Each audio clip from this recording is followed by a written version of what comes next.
This channel's content is strictly for educational and informational purpose and does not endorse or promote any form of violence, harm, illegal activities, self-injuries and communal disharmony. RG Kar আবহে Sagar Dutta medical college হাসপাতালে এই ঘটনায় আবারও নতুন করে সেই একটাই প্রশ্ন উঠে আসছে বারবার করে নিরাপত্তার প্রসঙ্গে। অবশ্যই করে সেই নিয়ে যেমন আলোচনা করছে, আর আরজিকর আবহে নাম চলে আসে বিরূপাক্ষ বিশ্বাসের। জি24 ঘন্টাকে ঠিক কি বলেছে শোনাবো। যেটা হয়েছে সেটা ভালো হয়নি, সেটা খুবই খারাপ হয়েছে। যা হয়েছে চিকিৎসক নিগ্রহ এবং নার্সেরা যারা বলছে, আমি সোশ্যাল মিডিয়া দেখেছি, আমি ইউটিউবে দেখেছি, ইনফ্যাক্ট আমি সংবাদ মাধ্যম থেকে জানতে পেরেছি যেটা হয়েছে সেটা খুবই খারাপ হয়েছে, সেটা হওয়া উচিত না। আর রাজ্য সরকার যা যা করার করবে নিশ্চয়ই, তারা আশ্বাস দিয়েছে, একাধিকবার বলেছে, তারা নিশ্চয়ই করবে জিনিসটা। ইতিমধ্যে এই প্রসঙ্গ নিয়ে যেমন অর্থাৎ আমরা মূলত আজকে সাগর দত্ত নিয়ে আলোচনা করলেও কিন্তু বারবার করে আরজিকরের প্রসঙ্গ চলে আসছে। আর ঠিক এই জায়গাতেই যে প্রশ্নটা আসছে, সম্পাদি আপনি বলছিলেন যে বারবার করে থ্রেটের কথা, যে একটা সংস্কৃতি যেটা নিয়ন্ত্রণ করা যাচ্ছে না বলে অভিযোগ করছেন, কিন্তু আমরা দেখলাম যার বিরুদ্ধে অভিযোগ উঠেছিল আরজিকর আবহে অনেকের নাম চলে এসেছিল, যার মধ্যে বিরূপাক্ষ বিশ্বাস। তিনি তো আস্থা রাখছেন সরকারের প্রতি, হবে থ্রেট কালচার বা তারই সঙ্গে অনেকগুলো বিষয়ে ব্যবস্থা গ্রহণ করা হবে। যদিও জুনিয়র চিকিৎসক আমাদের সঙ্গে যারা রয়েছেন তারা কিন্তু প্রশ্ন তুলছে না। কি বলবেন সম্পাদি? না, অ্যাকচুয়ালি তিনি বিরূপাক্ষ বিশ্বাসের ভূমিকা কি ছিল সেই সম্পর্কে আমরা সংবাদ মাধ্যমের দ্বারাই জেনেছি আর কি। সুতরাং তিনি থ্রেট কালচারের অভিযোগ পক্ষ নেবেন এটা নিয়ে কোনো সন্দেহই নেই, কিন্তু সরকারের হাতে যখন পুলিশ মন্ত্রক, স্বরাষ্ট্র দপ্তর, সরকারের হাতে যখন স্বাস্থ্য মন্ত্রক একই সঙ্গে থাকে, তখন আমরা আশা করি যে অন্তত হসপিটালে নিরাপত্তা তারা দিতে পারবেন। সামাজিক নানা দিকে নানান ঘটনা স্রোতের মধ্যে হসপিটালে পর্যন্ত যদি ডাক্তাররা নিরাপদ না হন, তাহলে রোগীরা কি করে নিরাপদ হবে? এক্স্যাক্টলি, ঠিক এই প্রশ্নটা নেই, এই প্রশ্নটা নিয়ে একটুখানি প্লিজ আমাদের সঙ্গে থাকুন। অঙ্কন, তারই সঙ্গে বিরূপাক্ষ বিশ্বাস, তিনি তো বলছেনই যে ইতিমধ্যেই ব্যবস্থা নেওয়া হচ্ছে, নিশ্চয়ই নেওয়া হবে। না না, এখানে ডাক্তারবাবু যে কথাটা বললেন, এখানে আমি একটি দেখতে পাচ্ছি ব্যারাকপুর সিটি পুলিশের ঠিক একই পোস্ট, মানে তার একটা ফেসবুক পোস্ট সেপ্টেম্বর 18 তারিখে। সেই পোস্টটাতে বলা হচ্ছে তৎক্ষণাৎ রেসপন্স, অলোক রাজুরিয়া বলেছেন তৎক্ষণাৎ রেসপন্সের জন্য আমরা এই আউটপোস্টটা বানিয়েছি। তাহলে এই যে উনি যে এই যে বসে বসে এই যে উদ্বোধনগুলো করেছেন, ফিতে কেটেছেন, এগুলোর তার মানে কি গুরুত্ব? তার মানে সম্পূর্ণটা আইওয়াশের চেষ্টা হয়েছে, সম্পূর্ণটা মানুষের সামনে যে আমরা করছি, যাতে কপিল সিব্বল দাঁড়িয়ে বলতে পারে দেখুন আমরা তো করে দিয়েছি, আমরা তো ব্যবস্থা নিয়েছি। যে কথাটা ডাক্তারবাবু বললেন যে 5ই সেপ্টেম্বর যে ঘটনাটা ঘটেছিল ওই আমার সাগর দত্তের ভেতরে, তার বিরুদ্ধে একটা প্রশাসনিক পদক্ষেপ এখন অব্দি এই রাজ্য সরকার, রাজ্য প্রশাসন দেখাতে পারবে না। জাস্ট একটু আটকাচ্ছে, আমি ওর কাছ থেকে একটু ক্লিয়ার করে নিই, মানে আধ ঘন্টা কেউ কোনো নিরাপত্তা দেওয়ার জন্য বা পরিস্থিতি সামলানোর জন্য আসেনি। ওয়ার্ডের যে সিকিউরিটি গার্ডরা যারা ছিলেন তারা ছিলেন, কিন্তু ব্যাপারটা হচ্ছে অত বড় একটা মাসকে ম্যানেজ করার জন্য তারা ভীষণভাবে আউটনাম্বার্ড ছিলেন। প্রথম কথা, তারা ইকুইপড ছিলেন না, এবং তারা স্বীকারও করেন যে তারা সেটার জন্য পর্যাপ্ত ট্রেনিংয়ের সম্মুখীন হন।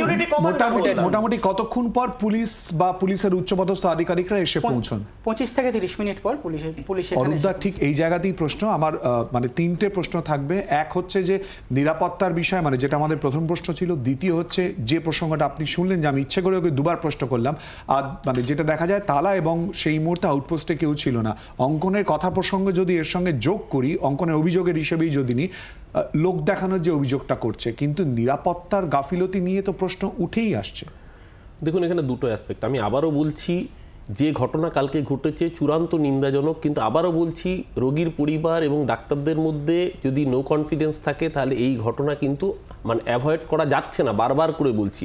সেক্ষেত্রে দাঁড়িয়ে দুপক্ষকেই এই জায়গাটা ইনশিওর করতে হবে। ফার্স্ট, যে কনফিডেন্স বিল্ড আপ, দ্বিতীয় সরকারের ভূমিকা নিয়ে প্রশ্ন উঠবে না, আমি তো বলিনি। দ্বিতীয় কথা হচ্ছে যে কথাটা বলছেন যে হাসপাতালে নিরাপত্তারক্ষীরা ছিল, হাসপাতালে আপনি যে একটা আদর্শ পরিকাঠামোর কথা বলছেন, তাতে দেখা যাবে প্রত্যেক হাসপাতালে কয়েকশো পুলিশকে শুধুমাত্র তাহলে ডাক্তারবাবুদের নিরাপত্তার জন্যই রাখতে হয়, যেটা কার্যত একটা অসম্ভব ধারণা।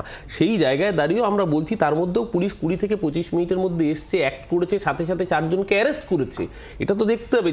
ততক্ষণে তো নার্স ডাক্তারদের মেরে দিয়েছে না, তার 4 জনকে অ্যারেস্ট করেছে, এটাও দেখতে হবে সাথে সাথে। আজকে দেখুন মুশকিলটা হচ্ছে কি, থ্রেট কালচার, হ্যাঁ আউটপোস্ট আমি তো বলছি আউটপোস্ট তালা যেরকম বলছেন, তেমনি তার সাথে সাথে হাসপাতালে যে রাত্রের যে নিরাপত্তারক্ষী তারা দায়িত্বে মোতায়েন ছিলেন, কিন্তু যখন একটা ওই ধরনের মব এসছে স্বাভাবিকভাবেই তাদের পক্ষে সংহত করা সম্ভব হয়নি, তাদেরকে প্রতিহত করা। তাহলে অঙ্কনের প্রশ্ন ধরে আমি প্রশ্ন করছি, কুইক রেসপন্স, তৎক্ষণাৎ কুইক রেসপন্স, মানে সেই জায়গাতে নিশ্চয়ই আপনি প্রশ্ন করতে পারেন। কিন্তু আমি আবারও বলছি, এই ধরনের একটা ঘটনা যখন ঘটতে মানে এই ঘটনা আগে অ্যান্টিসিপেট করতে পারছেন না আপনি, যখন এই ধরনের ঘটনা ঘটবে তার মানে প্রতিটা হাসপাতাল আপনাকে সেখানেই তো নিরাপত্তা নিয়ে একেবারে আরজি করের ঘটনার পরিপ্রেক্ষিতে এটাই তো জুনিয়র চিকিৎসকদের দাবি, বক্তব্য, অনুরোধ, যা যা ভাষা প্রয়োগ করলে ঠিক হয়, যে নিরাপত্তা সুনিশ্চিত করা। এবার উল্টো কেন এই জায়গাগুলো ঘটছে বারবার করে? একটা রোগীর পরিবার, আমার মনে হয় আজকে আলোচনাটা স্বয়ংসম্পূর্ণ হতো যদি রোগীর পরিবারের কাউকে, যে মৃত তার পরিবারের কাউকে রাখতেন, তাদের অ্যাসপেক্টসটা এই আলোচনার মধ্যে তাহলে অ্যাসপেক্টসটা তাহলে